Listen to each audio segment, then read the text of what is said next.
জাতীয় নাগরিক party NCP এমপিভুক্ত শিক্ষকদের বাড়ি ভাড়া ও চিকিৎসা ভাতা বৃদ্ধির দাবি মেনে নেওয়ার জন্য অন্তর্বর্তী সরকারের প্রতি আহ্বান জানিয়েছে।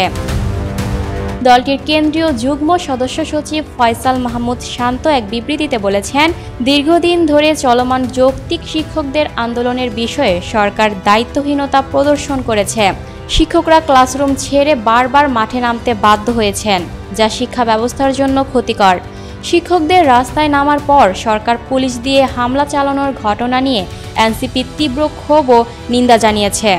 জাতীয় নাগরিক পার্টি শিক্ষকদের দাবি আদায়ে শুরু থেকেই তাদের সঙ্গে রয়েছে। গত 12 অক্টোবর 2025 তারিখে এনসিপির একটি প্রতিনিধি দল জাতীয় শহীদ মিনারে শিক্ষকদের সঙ্গে সংহতি প্রকাশ করেন। দল জানায়, শিক্ষকদের যৌক্তিক দাবি আদায় না হওয়া পর্যন্ত তারা এই লড়াই চালিয়ে যাবে। এনসিপি মনে করে, স্বাধীনতার পর থেকে চলমান পুরনো ও অকার্যকর শিক্ষা ব্যবস্থাকে ভেঙে নতুন শিক্ষা ব্যবস্থা গড়ে তোলা প্রয়োজন। আহ্বায়ক নাহিদ ইসলাম 24 দফার ইশতেহারে শিক্ষাকে নতুনভাবে সাজানো ও শিক্ষকদের জন্য সম্মানজনক বেতন কাঠামো তৈরির অঙ্গীকার করেছেন। জাতীয় নাগরিক পার্টি শিক্ষকদের অধিকার, মর্যাদা ও শিক্ষা ব্যবস্থার উন্নয়ন নিশ্চিত করার লক্ষ্যে কাজ চালিয়ে যাবে। Lucky Akter, people voice television, Dhaka.